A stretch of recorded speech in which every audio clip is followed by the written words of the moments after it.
Bismillahirrahmanirrahim. Assalamualaikum warahmatullahi wabarakatuh.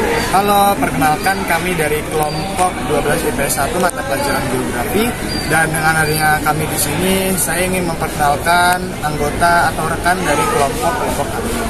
Nah, di sini ada di sebelah saya ada Sofi Maria. Saya sendiri Muhammad Rizal Resmadi, dan di sebelah saya ada Digasena Pratama Muhammad Irfan. Nah, jadi pada video kali ini kami ingin membahas tentang pembangunan geografi di bermacam-macam aspek. Kira-kira pembahasannya seperti apa sih? Ini pembahasannya. Baik, salah satu hal yang saya bahas adalah mengenai pembangunan di bidang pendidikan. Yaitu di sini sudah terpampang nyata gambarnya bagaimana pendidikan di Indonesia yang tidak begitu merata, di mana salah satu gambar ini menunjukkan jika tidak adanya atau tidak meratanya fasilitas yang dinikmati oleh para pengenyam-pengenyam di pendidikan sekolah dasar. Nah, ini adalah foto kedua dari para pengenyam sekolah dasar, di mana mereka hanya mengenakan meja dan juga buku sebagai alat mereka, di mana hal ini tidak menghasilkan input atau output yang maksimal bagi bangsa Indonesia ke depannya. Nah, ini adalah foto ketiga yang konteks dan juga keadaannya mirip dengan foto pertama dan kedua, yaitu mereka tidak memiliki fasilitas yang cukup memadai untuk belajar di sekolah dasar. Assalamualaikum warahmatullahi wabarakatuh. Saya Kaila Zaskia Taufik dari 12 IPS 1 nomor absen 19. Gambar pertama yaitu di Dinas Perumahan dan Pemukiman Kota Depok. Jadi di Depok ini gambar pertama ini pemukiman kumuh di rukun warga 06 Kelurahan Cisalak Pasar serta RW 06 dan RW 08 Kelurahan Cipayung Jaya. Dan yang kedua ini gambar dari perumahan di Samarinda, kawasan kumuh masih tersebar di 103 RT. Dan yang ketiga ini khususnya ibu kota Jakarta. Oke, pertama saya akan menjelaskan dulu nih. Dari berbagai penelitian terdahulu dapat disimpulkan faktor-faktor penyebab munculnya pemukiman kumuh antara lain yaitu faktor fisik, faktor sosial, ekonomi, sosial serta budaya. Faktor fisik terdiri dari kepadatan bangunan, kondisi di drainase, jaringan air besi, jaringan air limbah, persampahan, jaringan jalan. Terus karakteristik atau ciri-ciri permukiman kumuh. Yang pertama itu dihuni oleh penduduk dengan penghasilan rendah dengan porsi pengeluaran untuk makan dan minuman yang relatif besar. Yang kedua ini pendidikan kepala keluarga pada umumnya rendah. Dan yang ketiga pemakaian air bersih juga masih relatif sedikit. Yang keempat pembuangan sampah tidak pada tempatnya dan mengakibatkan menumpuknya sampah.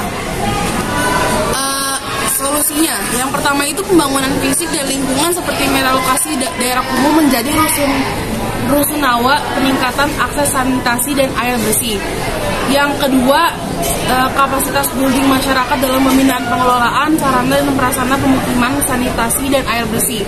Tiga, pembangunan ekonomi dalam konteks meningkatkan kesejahteraan dan ekonomi masyarakat yang tinggal di kawasan kumuh agar dapat bangkit dari kemiskinan. Keempat, pembangunan sosial budaya masyarakat yang diarahkan agar masyarakat memiliki akses pendidikan dan kesehatan yang terjamin, serta perubahan perilaku masyarakat untuk sadar dalam mewujudkan perilaku hidup bersih dan sehat dalam lingkungannya. Pemukiman kumuh juga terdaftar di Undang-Undang Nomor 1 Tahun 2011 tentang perumahan dan kawasan pemukiman telah mengamanatkan bahwa penyelenggara permukiman layak dilaksanakan pemerintah pusat, pemerintah daerah atau setiap orang untuk menjamin hak menempati lingkungan layak, sehat, aman, serasi, dan teratur. Selain itu, pada UU tersebut juga menjelaskan jika terdapat dua bentuk penanganan permukiman kumuh yang dapat dilakukan yaitu pencegahan dan peningkatan kualitas. Sekian video dari saya. Wassalamualaikum warahmatullahi wabarakatuh. Assalamualaikum warahmatullahi wabarakatuh. Saya Sofi Maria. Di sini saya ingin menjelaskan tentang permasalahan yang ada di Indonesia, dan yang saya ingin jelaskan adalah tentang permasalahan jalan tol. Dapat kita lihat di gambar 1. Bisa kita jelaskan dampak negatif jalan tol tersebut antara lain mengganggu stabilitas lingkungan sekitar, timbulnya polusi udara serta polusi suara serta dari mesin dan alat-alat berat, karena proyek tersebut dikerjakan siang dan malam tanpa henti. Terganggunya kehidupan ekonomi dan sosial masyarakat yang lahannya tergusur dan prasarana ini memakai dana yang sangat besar dengan miliaran dolar AS. Next, gambar kedua, dapat kita lihat di gambar ini kita bisa simpulkan jalan tol yang hampir selesai dalam pekerjaan yang sedang dikerjakan. Namun kita tidak tahu pada dasarnya sampai saat ini jalan tol tersebut sudah selesai atau belum, atau saja sudah selesai namun belum diresmikan. Dan ini gambar yang ketiga yang terakhir, dapat kita jelaskan di sini jalan tolnya sudah resmi dan sudah bisa dipakai, namun dapat kita lihat pada gambar tersebut bahwa sedang ada proyek pembangunan kecil dan ini bisa melibatkan kemacetan di jalan tol saat ingin masuk ke jalan tol karena sedang ada proyek.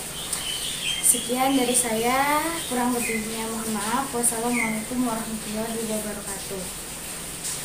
Assalamualaikum warahmatullahi wabarakatuh. Nama saya Dika Pertama dari kelas 11 IPA 1. Nah, pada gambar ke-1 ini terlihat bahwa ada bapak-bapak yang tiduran dan ada juga yang duduk di jembatan di atas jalan tol. Di sini menandakan bahwa dia sedang kebingungan dan memikirkan jalan hidupnya karena dia tidak memiliki pekerjaan. Nah, pada gambar kedua, ini hampir sama dengan gambar ke-1, di mana dia ada bapak-bapak di sekitarnya juga sedang perkumpulan begitu. Dia kebingungan atas kemana arah jalan hidupnya karena dia tidak memiliki sama sekali pekerjaan. Pada gambar ketiga ini banyak sepertinya lulusan sarjana 1 atau S1 yang sedang melamar pekerjaan. Nah, di sini kita bisa membuktikan bahwa tidak semua lulusan sarjana 1 atau S1 itu langsung setelah lulus mendapatkan pekerjaan. Sekian dari saya, kurang lebihnya mohon maaf. Wassalamualaikum warahmatullahi wabarakatuh. Assalamualaikum warahmatullahi wabarakatuh. Nama saya Muhammad Irfan dari kelas 12 IPS 1. Saya ingin menjelaskan tentang kemiskinan. Di foto pertama yaitu ada seorang ibu-ibu dan bapak-bapak yang hidupnya di rel kereta api yang sudah terbengkalai dan nampaknya sudah tidak dipakai lagi dikarenakan penuh barang-barang bekas atau rongsok yang dikumpulkan di sekitar situ untuk dijadikan rumah.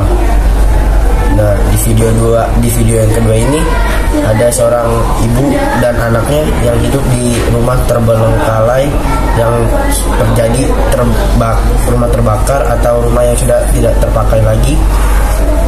Dan di sini nampaknya ada kali yang sangat kotor dan barang-barang rongsok semua yang sudah kumuh dan tidak terpakai sudah lama dan ditempatkan, dibuang dan di mana saja tempat itu berada.